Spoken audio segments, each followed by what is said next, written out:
à tous, très heureuse de vous retrouver pour ce numéro spécial d'Ailleurs dans le monde consacré au Tchad. L'ex-président tchadien Idriss Déby Itno est décédé le 20 avril dernier à N'Djamena. Le maréchal aurait succombé à ses blessures à 68 ans après plus de 30 ans passés au pouvoir. C'est son fils, Mahamat Idriss Déby, qui a pris aussitôt la tête du Conseil militaire de transition, de plus en plus contesté. Pour l'heure, le CMT écarte toute possibilité de négociation avec les rebelles du Front pour l'alternance et la concorde du Tchad, le FACT. Des rebelles dont l'offensive aurait coûté la vie au président Idriss Déby, selon les autorités. Plus d'une semaine après son décès, quel avenir pour le Tchad sans Idriss Déby Itno et les conséquences sécuritaires pour la sous-région? Pour en parler, je suis en compagnie de l'analyste politique Sylvain Guessant, directeur de l'Institut de stratégie d'Abidjan. Bonjour et bienvenue. De l'historien Arthur Banga, bonjour et merci d'être présent. Bonjour Fatim. Et du politologue Dr William Aglonon, bonjour et bienvenue. Bonjour Fatim. Messieurs, en prélude à nos échanges, je vous propose de rejoindre immédiatement à N'Djamena notre correspondant Stanislas Asnan, rédacteur en chef du journal Le Pays au Tchad. Stanislas, bonjour.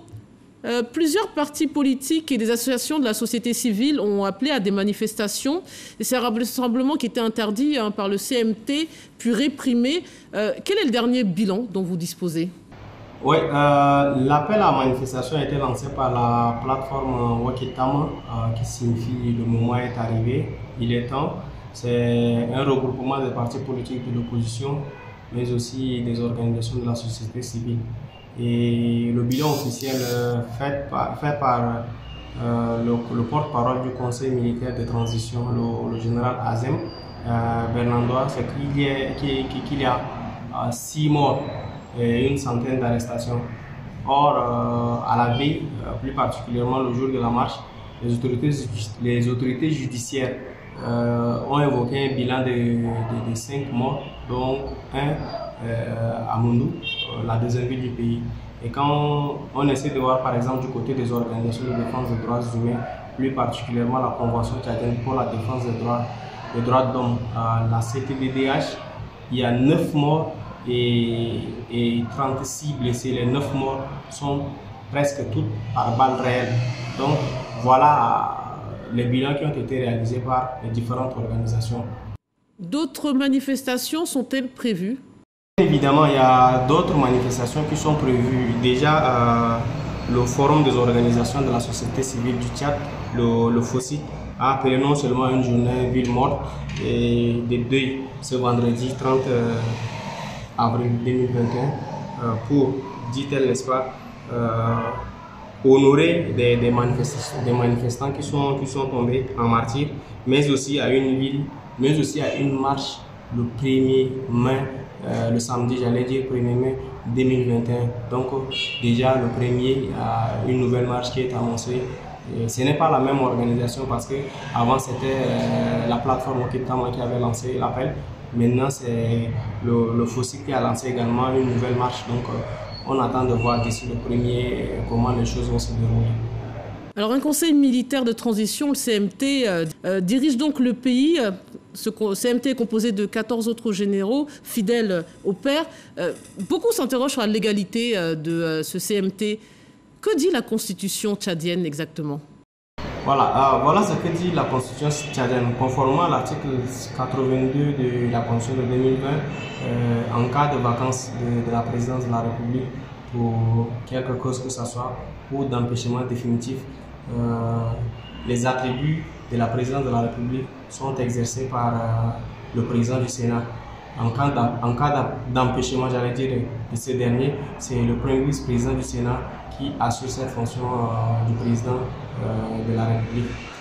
Mais il faut reconnaître qu'il y a également des dispositions transitoires, notamment l'article 240 de cette constitution qui dispose explicitement qu'en attendant la mise en place de nouvelles institutions, ces attributs, n'est-ce pas, sont exercés par le président de l'Assemblée. Or, nous sommes dans un contexte où l'actuel président de l'Assemblée nationale estime qu'il n'est pas en mesure d'assurer, en tout cas selon les versions officielles, qu'il n'est pas en mesure d'assurer cette fonction, raison pour laquelle le conseil militaire de transition a été mis sur pied. Mais il faut reconnaître que des organisations de la société civile, mais aussi des partis politiques dénoncent, dénoncent la mise en place de ce conseil parce qu'ils estiment que le président de l'Assemblée nationale a été mis sous pression. Y a-t-il encore actuellement des affrontements entre le CMT et le FACT? Nous avons appris cet après-midi qu'il y a eu des affrontements au nord quand même entre l'armée et les rebelles du FACT.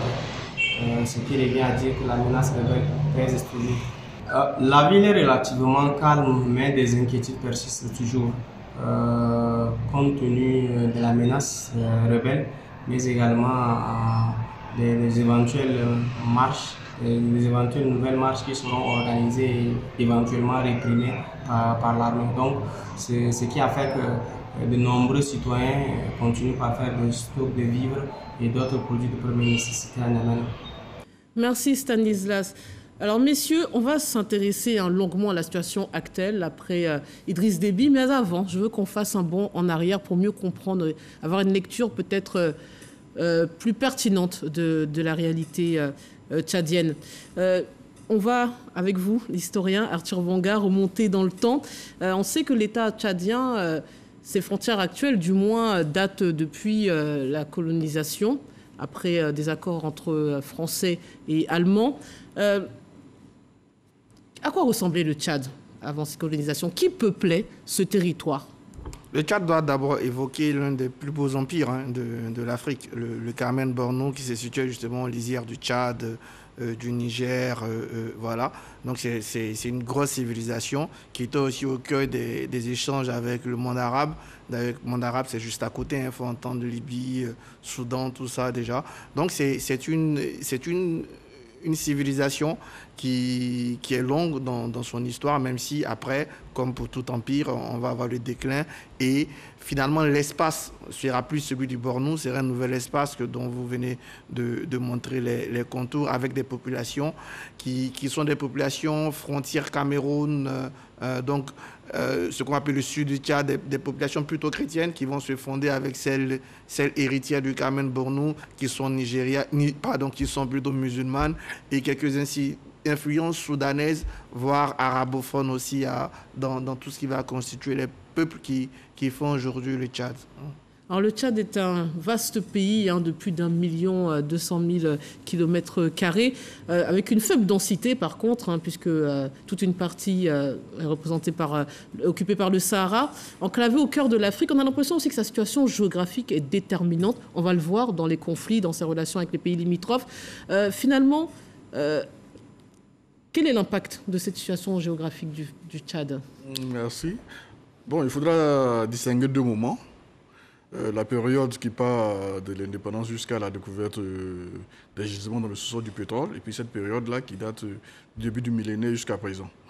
Bien évidemment, le Tchad, c'est pratiquement 4 fois la Côte d'Ivoire, avec la Libye, le Soudan, la République centrafricaine, le Nigeria, le Cameroun, le Niger. Ça fait beaucoup de pays, ça fait beaucoup de frontières, et ce sont des pays aussi qui connaissent beaucoup d'attaques terroristes actuellement.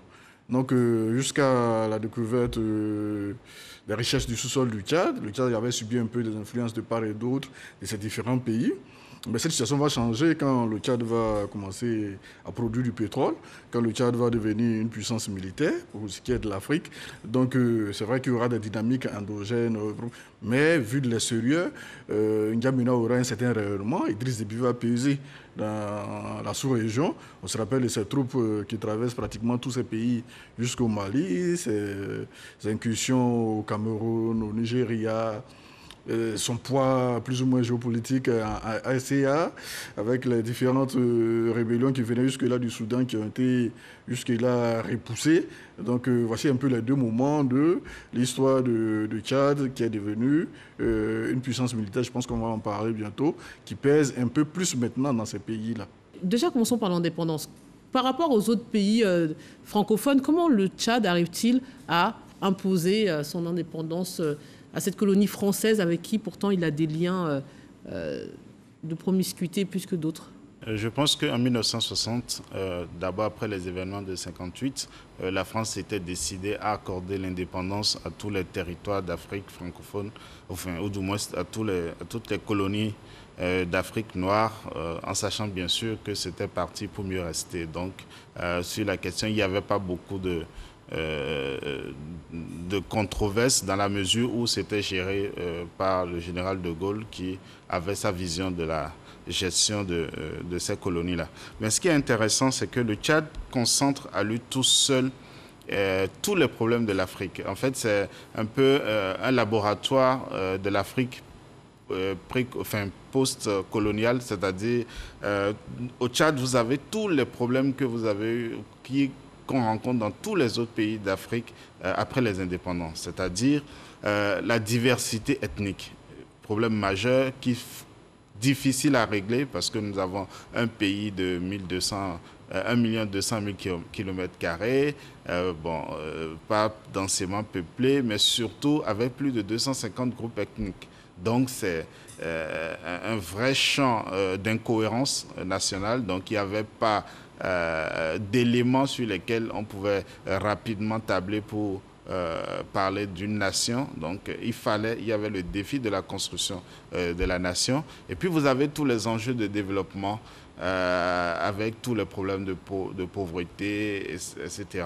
Parce qu'il fallait mettre cette territoires qui venaient d'accéder à l'indépendance, il fallait les mettre en valeur. Donc vous avez ce problème. Et le dernier problème, c'est les rivalités entre les élites qui exploitaient à leur guise leur appartenance ethnique, qui était devenue le principal élément politique ou la principale idéologie, puisqu'il n'y avait pas de clivage idéologique. Donc l'ethnie était devenue le seul marqueur politique. Donc à partir de ce moment, le Tchad va entrer, comme la plupart des pays africains après les indépendances, va entrer dans une période sombre qui va passer malheureusement de façon un peu plus tragique, parce que ce qui va connaître des guerres civiles, beaucoup de révolutions, enfin pour ne pas dire le premier président qui va se faire assassiner.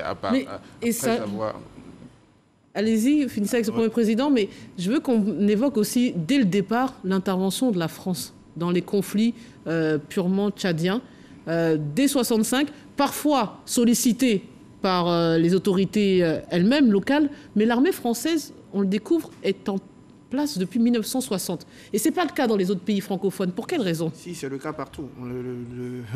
Le processus de décolonisation dont il évoqué. D'ailleurs, le Tchad, Tombalbaye faisait partie du grand ensemble du RDA. Voilà, c'était une sous-section du RDA qui avait accédé. Mais dans le processus de colonisation, comme William vient de l'expliquer, la France part sans vraiment partie. Et dans ce qui assure sa présence sans partie, il y a ses troupes militaires. Partout, elle avait des troupes militaires, donc dans toutes ces colonies. Elles sont restées après le départ officiel. Donc, on a quand même l'impression au Tchad que ça a pris une tournure particulière. Parce que la France devait se protéger. Le Tchad quand même représentait un peu la zone frontalière entre l'URSS, voilà, la Libye, voilà, et le monde francophone qui était allié à l'Occident. Non, au-delà, avant, il y a dans la décolonisation la discussion d'accords. Et parmi ces accords, il y a deux types d'accords militaires. L'accord de défense et l'accord d'assistance militaire technique. De coopération, ok. Cet accord d'assistance militaire technique maintenait une relation avec tous les pays, je dis bien tous les pays africains qui étaient de colonies françaises. Voilà. Les seuls qui ont essayé qui l'ont refusé, par moins à certains qui sont sortis progressivement. Mais ce que je veux dire, le Tchad est le pays où la France est le plus intervenue militairement, quoique n'ayant pas d'accord de défense. Justement. Mais justement, on veut comprendre leur raison. L'aspect idéologique, c'est qu'il fallait quand même protéger, comme dans le Zaïre, dans le Tchad, la France devait quand même se prémunir de l'influence de la Russie. Donc il fallait préserver. C'est vrai qu'il n'y avait pas d'accord en tant que tel, mais les intérêts idéologiques, géopolitiques qui étaient en jeu maintenaient la France dans une certaine posture qui a été peut-être plus visible au Tchad que dans d'autres pays. Parce qu'en plus de cela, il y a une grosse instabilité dans le Tchad. Et en plus de l'instabilité au Tchad, il y a aussi les rivalités à côté du Tchad. Notamment, comme tu l'as dit tout à l'heure, la pression libyenne. N'oublions pas qu'il y a quand même un conflit ouvert avec la Libye. Le conflit, c'est à Bandaouzou Par exemple, avant d'avoir plus tard des opérations comme la plus longue des opérations d'ailleurs, qui est l'opération Épervier, qui s'est transformée tout récemment en barricade. Alors, je pense qu'il ne faut pas non plus trop surestimer la rationalité de tous ces positionnements de l'armée française, parce que après les indépendances, il y a eu une tradition, c'est-à-dire il y avait des États qui avaient voulu maintenir des liens forts avec la France et qui avaient demandé eux-mêmes, à travers des accords, que la présence militaire française, enfin, ou du moins qu'il y ait une présence militaire française sur le territoire. C'est le cas du Tchad, vous voulez nous dire? Non, pas nécessairement. Mais, enfin, dans la plupart des pays, pas tous, mais dans la plupart des pays, effectivement, la France va maintenir... Dans quel pays est absente? Oh, enfin, dans beaucoup d'autres... Enfin, dans quelques autres pays, il n'y a pas d'armée française au Bénin. Non, au Bénin, c'est après 75. Après que le Bénin fasse le tournant, après que le Bénin fasse le tournant rouge. Sinon, l'accord militaire de la France et la Côte d'Ivoire est l'accord militaire qui est signé avec la France, le Bénin, le Niger et la Côte d'Ivoire. Donc le Bénin est bel et bien dans le dispositif militaire français, tout comme le Tchad, comme tous les pays francophones. À l'exception de la Guinée, qui est sortie depuis 1958, tous les autres...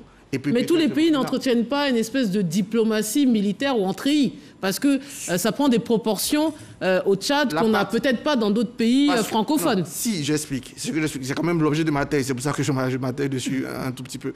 Si, le seul problème, c'est que, par exemple, on prenait un pays comme la Côte d'Ivoire, la France n'est pas intervenue militairement parce qu'il y a une stabilité, il y a cela. Sinon, le dispositif, il est déjà là.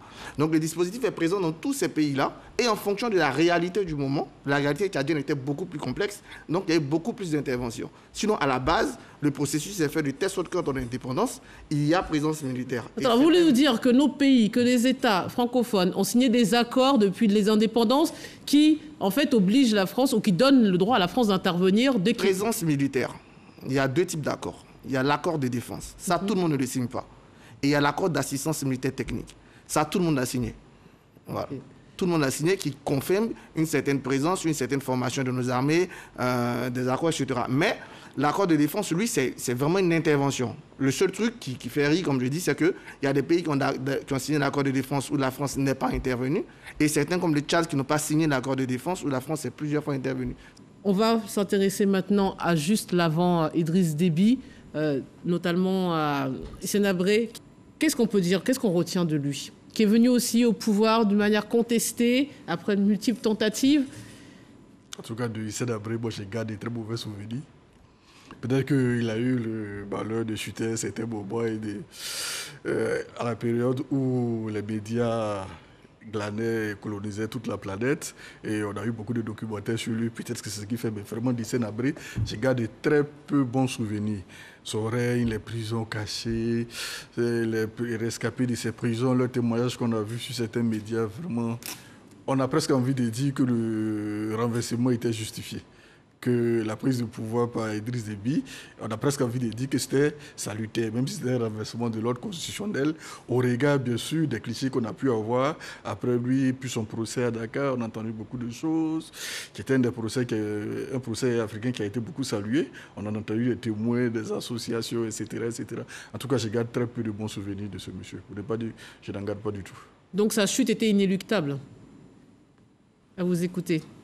Inéluctable, je ne sais pas, mais il faut peut-être revoir un peu les conditions dans lesquelles il arrive au pouvoir, parce que c'est un pouvoir de rupture. Rupture dans un contexte où jusque-là le pouvoir politique était resté au sud, aux mains des groupes ethniques du sud qui, à un moment donné aussi, ont beaucoup... exagérés, je vais dire, pour ne pas utiliser d'autres mots, mais qui vont commettre un certain nombre d'actions qui ont été considérées comme relevant d'un mépris des populations du Nord. Donc, quand il arrive au pouvoir, je pense qu'il y avait beaucoup plus une volonté, entre guillemets, de revanche, c'est-à-dire de restaurer une forme de justice dont lui, malheureusement, lui seul pouvait définir les paramètres. Donc, c'était ça le problème, c'est de vouloir faire de la justice sans tenir compte réellement du cadre légal de la justice, et il va faire de la justice à sa manière, ce qui va faire de son règne l'un des plus sanguinaires du Tchad.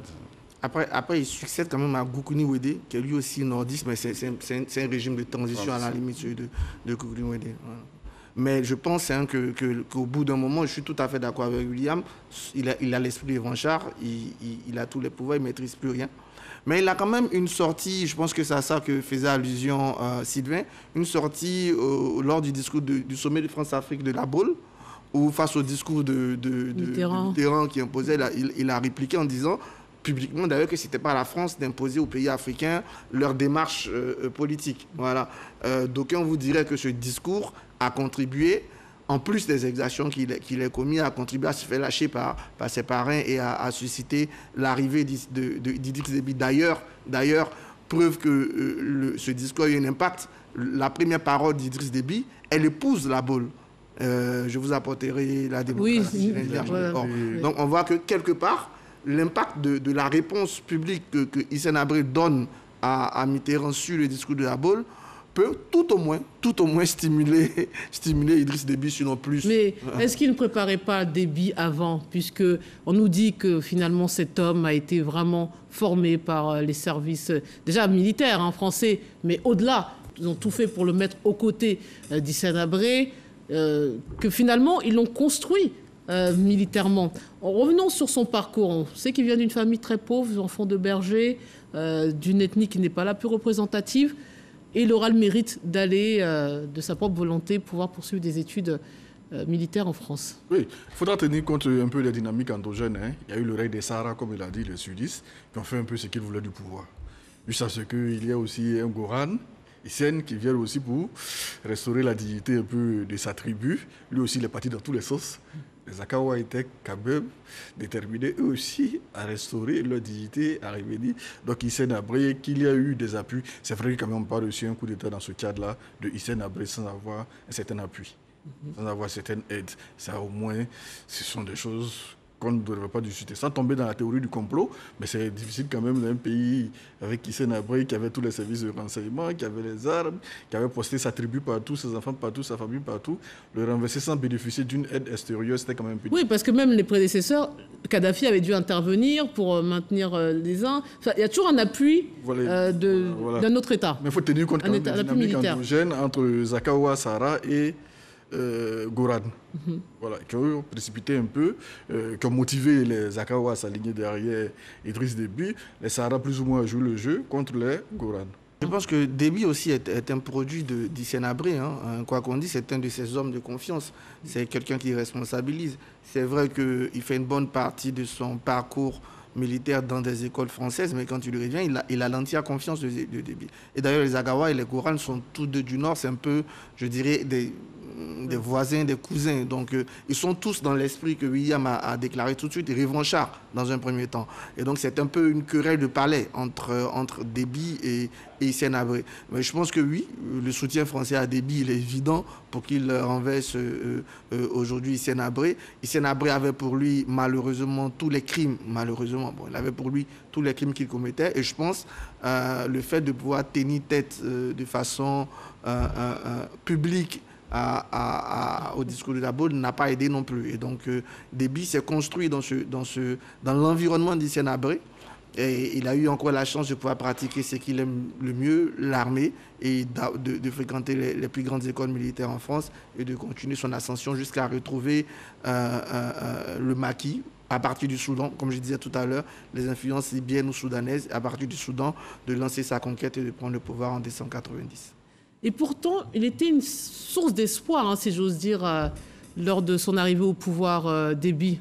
Au-delà de la fameuse phrase « je ne vous apporterai ni or ni argent, mais la démocratie », il avait dit qu'il n'allait pas se représenter. C'était quoi? C'était un mensonge complètement assumé ou il partait de bonne foi, selon vous, sans connaître l'homme? Tous les chefs d'État, quand ils viennent au pouvoir, d'abord sont toujours de très bonne foi et ils sont toujours des sources d'espoir. Après, c'est ce qu'ils en font et c'est ce qu'on en attend qui va déterminer la suite. Mais Idriss Déby, à vrai dire, je pense que c'est l'un des chefs d'État qu'on aurait pu dire les mieux préparés. C'est-à-dire, c'est quelqu'un qui a vécu la réalité de la vie politique tchadienne avant d'arriver au pouvoir. Il est vraiment resté dans le sérail, il a été formé, il a côtoyé le pouvoir avant d'y accéder. Il est militaire dans un pays où c'est la bravoure qui détermine le rang, la valeur d'un homme. Donc, il avait tout en fait. Il était vraiment l'homme de la situation. Donc, quand il arrive au pouvoir, il avait surtout un discours rassembleur. Ce qui rassure après la présidence Habré et ce qui rassure aussi une population du Sud qui avait peur de se faire massacrer ou du moins que... Donc je pense qu'il avait tout mis en place ou du moins tout était présent pour que son règne soit particulier. Évidemment, on le juge 30 ans après, parce que c'est quand même 30 années, le pouvoir ça use. Et même s'il va connaître beaucoup de hauts et de bas, je pense que il est parti, enfin, on ne parle pas encore de son règne, mais je pense que on ne peut pas dire tout de suite que cet espoir a été déçu. Il faut, c'est peut-être avec le temps que progressivement, parce qu'au début de son règne, dans les années 90... Vous pensez que ses premiers mandats étaient corrects, à vous écouter? Enfin, il n'a pas transformé le Tchad, mais je pense que dès le début, les Tchadiens ont eu l'impression qu'il y avait une forme de stabilité politique qui commençait à naître. Et dans un pays où... qui a connu autant de renversements de chefs d'État et de guerre civile, bon, c'était déjà un acquis, c'était quelque chose de prometteur.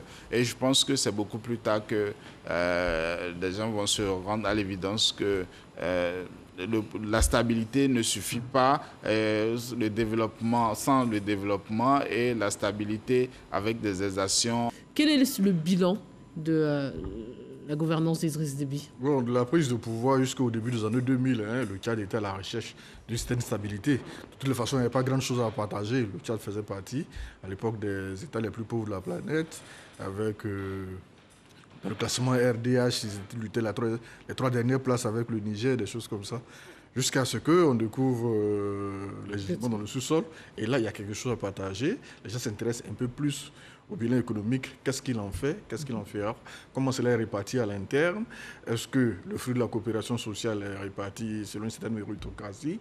Ou bien alors il suffit d'appartenir à une certaine tribu pour pouvoir avoir sa part de gâteau, etc., etc. Donc le bilan à partir des années 2000 ne sera plus que politique. Il sera aussi plutôt économique, social.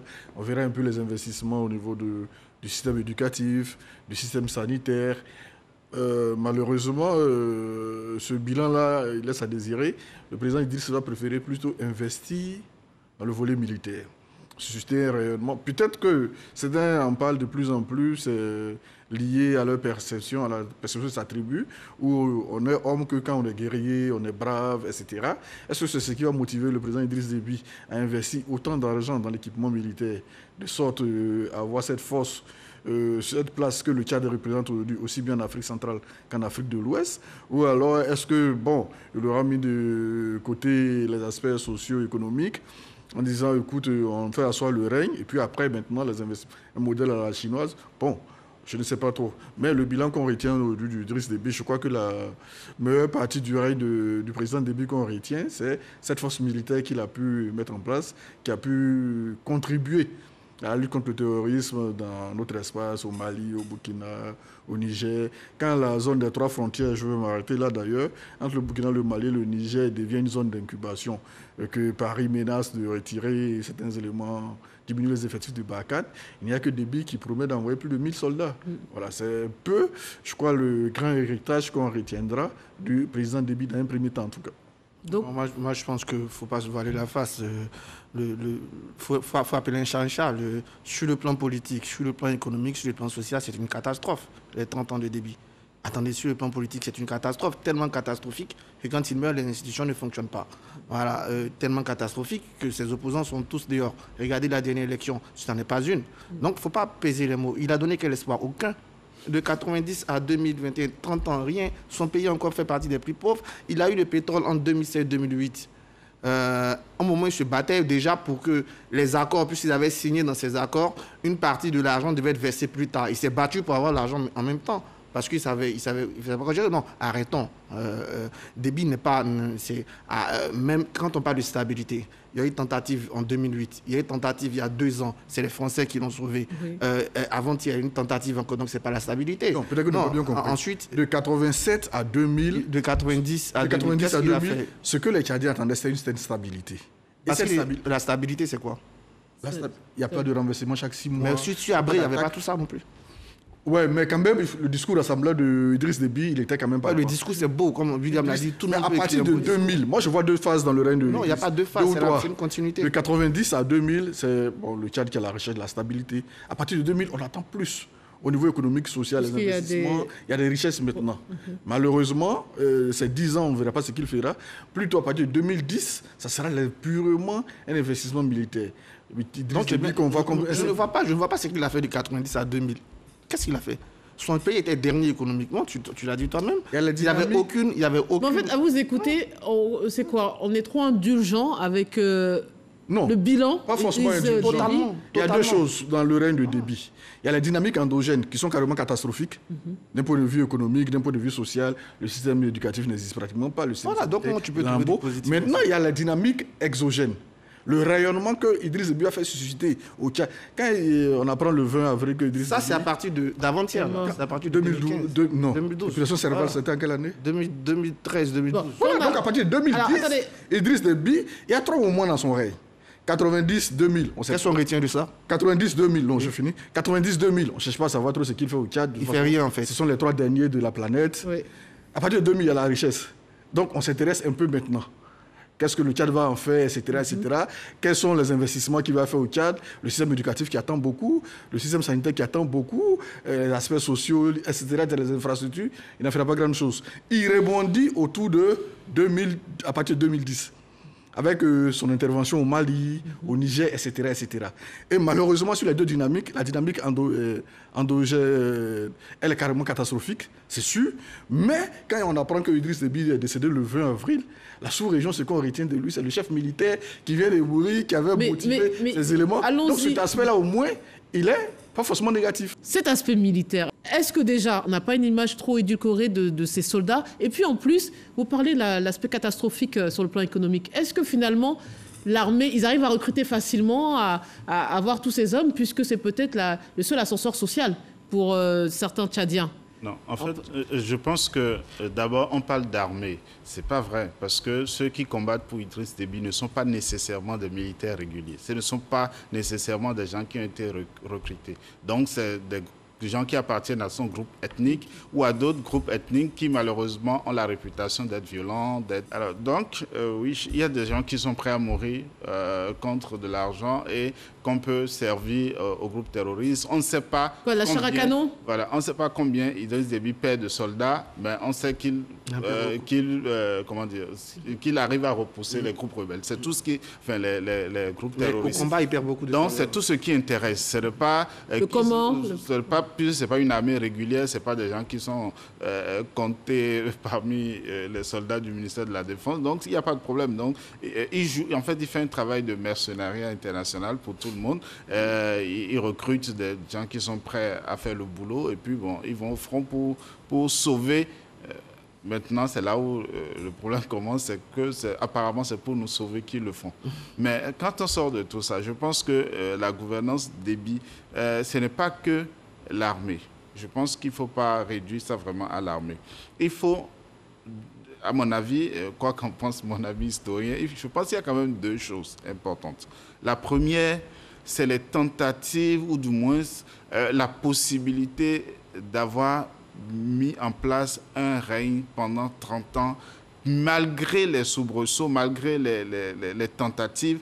Au moins, pour la première fois pendant 30 ans, il y a eu une forme de stabilité au Tchad. Et pour les Tchadiens, c'est beaucoup. Aujourd'hui, vous avez beaucoup de Tchadiens qui regrettent le décès la mort d'Idriss Déby, non pas parce qu'ils sont du Nord, non pas parce qu'ils le soutiennent, beaucoup parce qu'ils n'ont connu que lui, c'est vrai, mais aussi parce que beaucoup pensent qu'il est quand même il est quand même l'homme qui aura permis quand même de vivre ensemble pendant 3 décennies sans sans une vraie friction interne, sans une guerre civile réelle, parce que des rebelles, il peut y en avoir partout. Les rebelles ne sont pas nécessairement indicateurs de l'état d'une société en tant que telle. On peut avoir des rebelles qui ne reflètent aucune réalité sociale. Donc, ce n'est pas, je pense que il faut le mettre à son actif.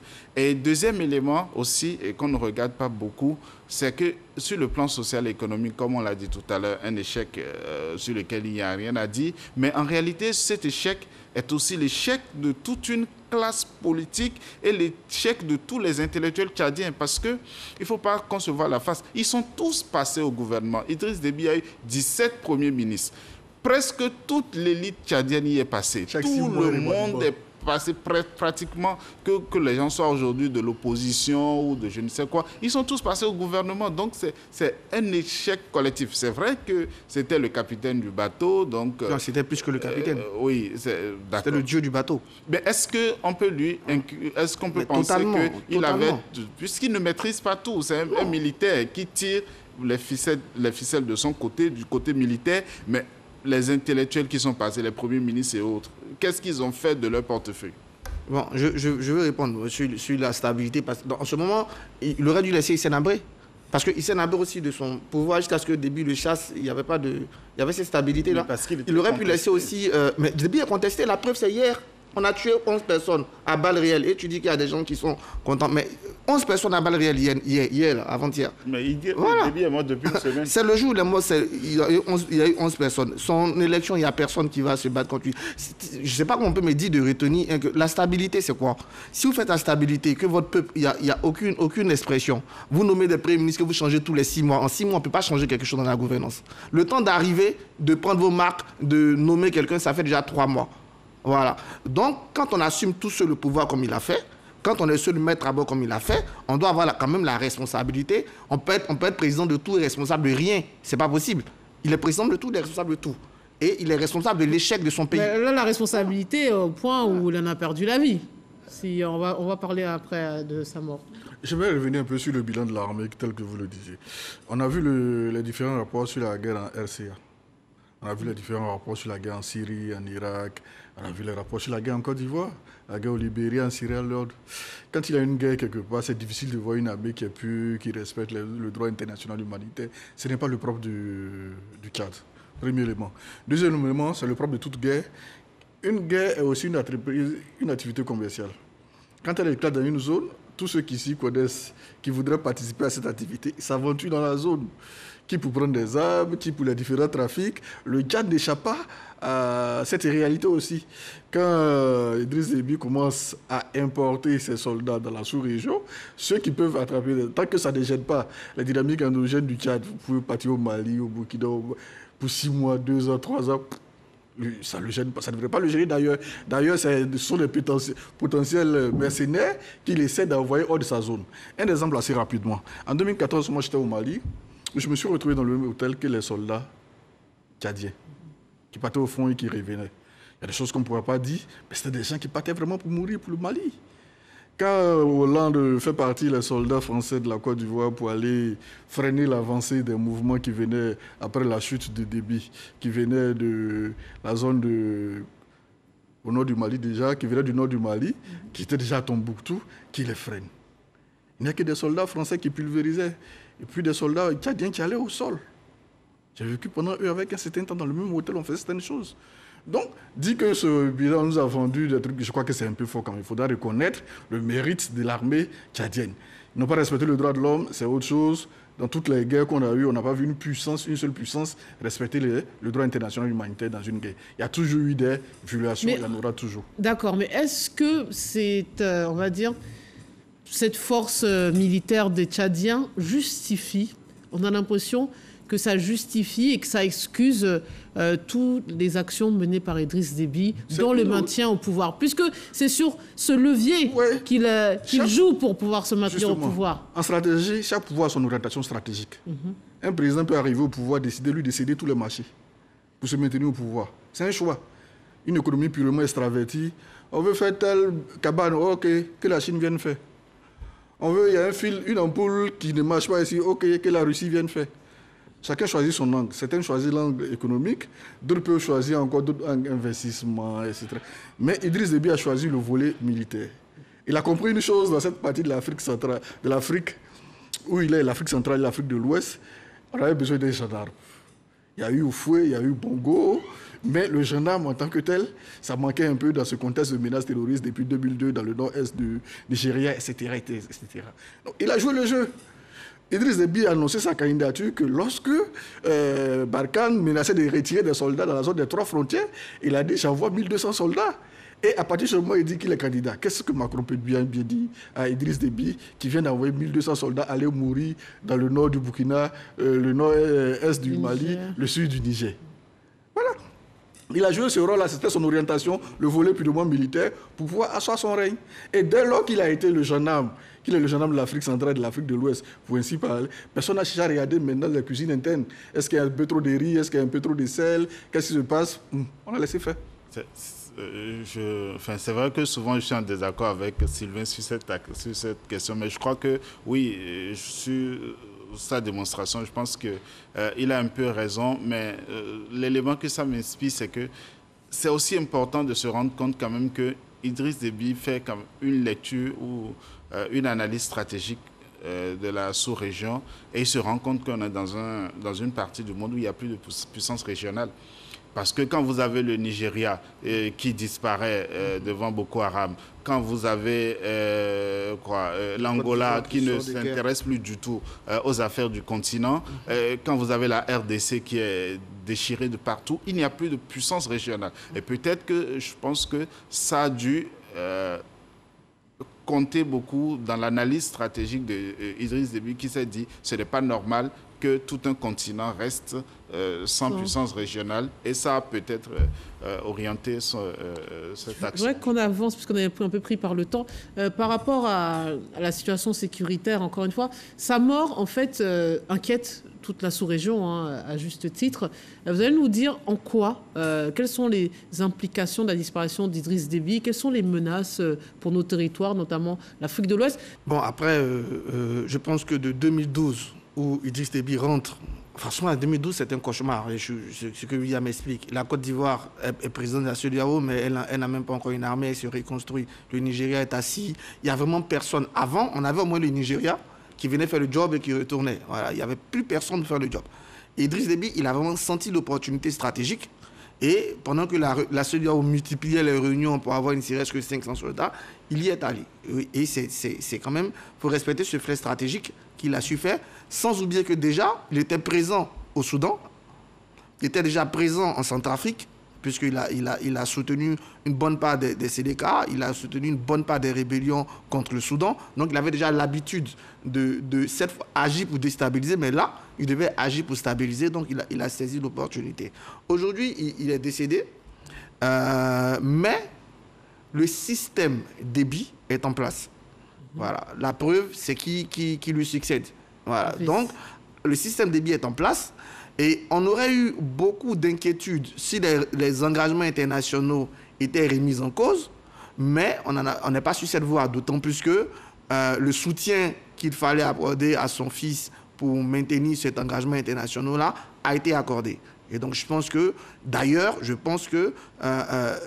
ce fait-là, le fait de ne pas perdre ces engagements internationaux, a contribué aux réactions qu'on a pu avoir lors de son décès ou lors du viol flagrant de la constitution tchadienne qu'on a pu voir. Voilà. Dernier mot là-dessus avant qu'on passe à... Oui, bon, que les combats soient toujours à 300 km de N'Djamena, ça veut dire quand même que le FAC ne peut plus faire grand chose. Depuis la mort de Déby, depuis le 20, ils avaient tous les moyens d'arriver à N'Djamena. Donc, c'est dit que quand même, le fils bénéficie de l'appui. Mais il y a toujours un souci dans l'après-leader. C'est vrai que c'est son fils, mais ce n'est pas le même leadership. Est-ce que cela aura une influence sur le terrain? Est-ce que cela va démotiver? Est-ce que cela va surmotiver? Est-ce qu'il pourra maintenir le système en place? Est-ce que ce sera le même respect? Est-ce que ce sera la même influence? Ce sont des questions qu'on appréciera d'ici 18 mois. Oui, mais et surtout, est-ce qu'il va pouvoir se maintenir au pouvoir? Puisqu'on voit qu'ils sont de plus en plus contestés, puisque vous l'avez dit clairement, la Constitution a été violée. Ça pose problème à personne, visiblement. Un tout petit peu à l'Union africaine, un tout petit peu comme ça. Oui, qui va dépêcher une enquête en plus, notamment sur la mort du... Il n'y a que le Ghana qui a demandé suspension du Tchad. Oui, il n'y a que le Ghana. C'est qui est courageux. Les dynamiques endogènes du Tchad, ça nous... Enfin, excusez-moi du thème, ça n'intéresse pas beaucoup nos leaders. Qu'est-ce qu'ils vont faire chez eux? Mais est-ce qu'ils seront toujours dans la bande sahélienne pour empêcher que le Sud-Sahara devienne une zone d'occupation du terrorisme? C'est la question qui intéresse nos présidents. Mais justement, j'aimerais vous dire, pendant les funérailles, on a vraiment l'impression quand même d'assister à une espèce de mini G5 Sahel qui ne disait pas son nom officieusement. C'était les mêmes qui étaient là. Le G5 Sahel, ils sont tous dépêchés pour venir aux funérailles. Ils n'ont pas fait de réunion de sommet officiel, mais on a l'impression que c'était un prétexte pour se réunir et décider de la suite. C'est ce que je disais. D'ailleurs, je voulais répondre ça à Sylvain. Pourquoi je ne suis pas inquiet? Parce qu'en réalité, ceux qui sous-tendent cet engagement international sont venus pour l'entretenir. Je pense que clairement la France pèse pour cet engagement international.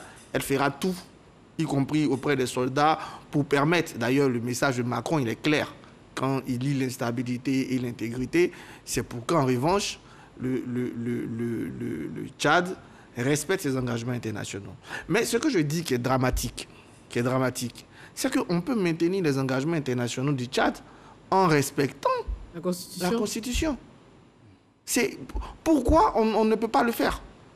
Attendez, une armée, elle est censée, et j'ai même dit de dire officiellement, parce qu'officieusement, vous avez tous les moyens de faire ce que vous voulez. Mais quand même, respecter un peu l'intelligence des gens, ils auraient pu faire ça. Bon, aujourd'hui, l'Union africaine... Contraint de la France... Aujourd'hui, l'Union africaine revient en selle. Oui. Je n'espère pas vraiment... Avec sa tête un Tchadien. Je n'espère pas vraiment un retour à l'ordre constitutionnel.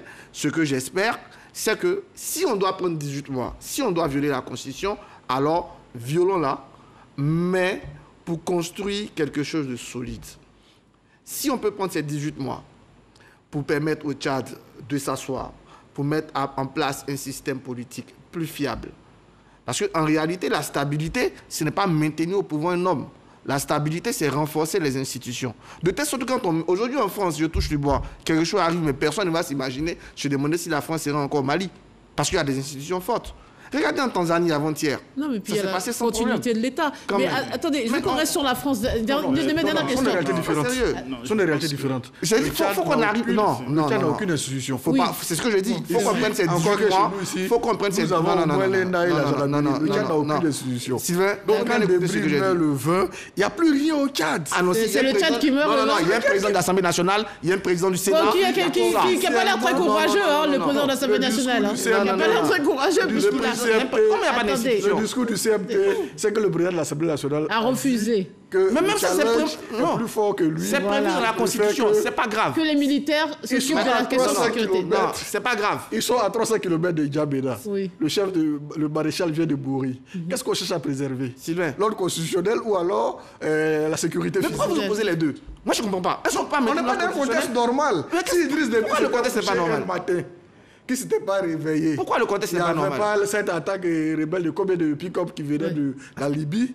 Bon, le président de l'Assemblée nationale est venu s'asseoir, gérer les dossiers et les affaires courantes pendant 45 jours. Comme on a vu en Tanzanie ou d'autres. Oui, comme on l'a vu un peu partout. Mais là, ils sont à 300 km.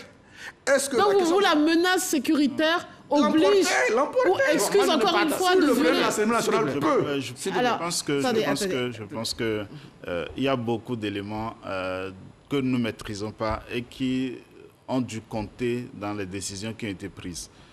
D'abord, sur les conditions, les circonstances de la mort de Idriss Déby. Parce que le discours qu'on nous a servi est trop beau, parce que ça correspond tellement à la mort idéale et ça correspond tellement à ce que les Tchadiens auraient accepté, le seul discours qu'ils auraient accepté. Donc ce discours me paraît tellement trop beau pour être vrai.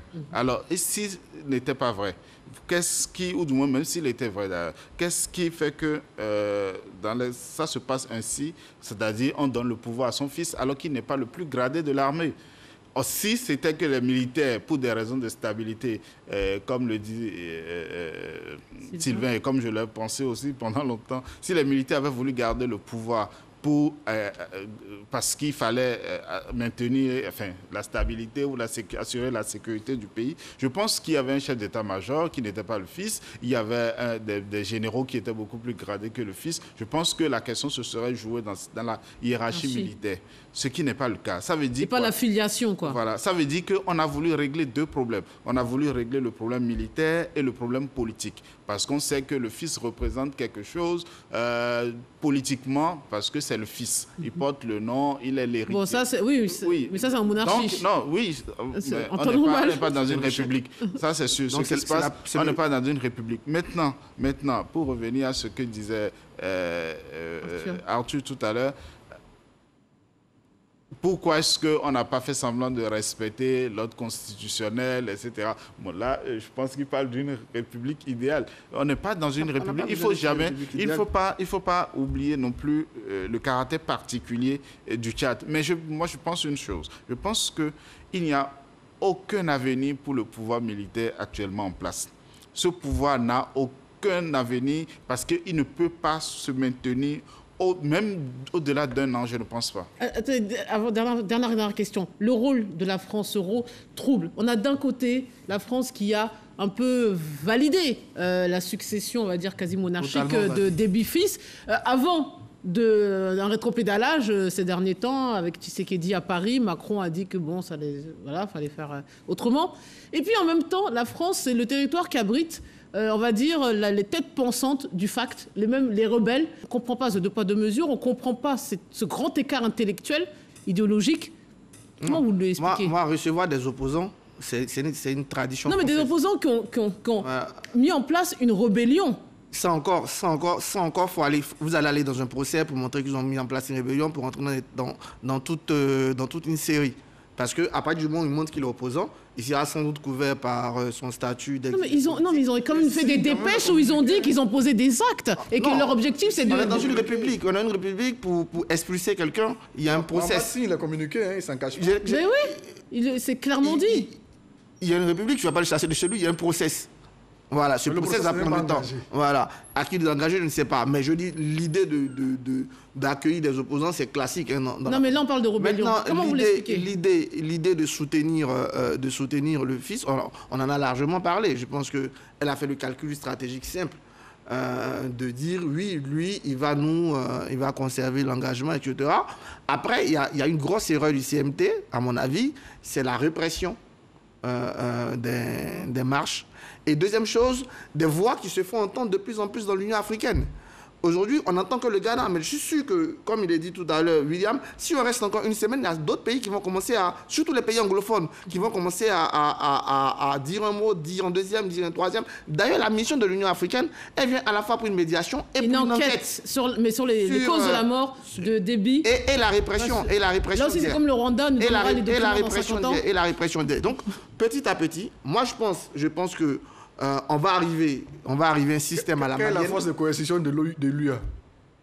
Mais qui a une force de coercition? Des déclarations. Donc ça n'aura pas d'emprise sur le CMT. De toute façon, la commission de l'Union africaine est dirigée par un ancien Premier ministre de Déby. Oui, c'est ce que... Voilà. Donc moi j'espère que ça va nous emmener à défaut, comme c'est fini, la Constitution est violée, à prendre le temps de mettre les ingrédients d'un État plus solide et un peu dans le modèle malien, c'est à ça que j'espère. Vous me semblez très optimiste, ouais, mais restons-le. Oui, ça m'étonne. Et très crédule, là, pour le coup, Arthur. Croyons à l'Afrique. Allez, messieurs, c'est la fin de cette émission. On se quitte, comme chaque semaine, sur une citation. « Je pourrais mourir pour la paix, pas à la guerre » de Michel Patin. Voilà. Merci de nous avoir suivis. Bonne suite des programmes sur RTI1. Un grand merci à tous mes invités. Sylvain Guessant, Arthur Banga, William Macblonon. Merci. À bientôt. Merci à tous.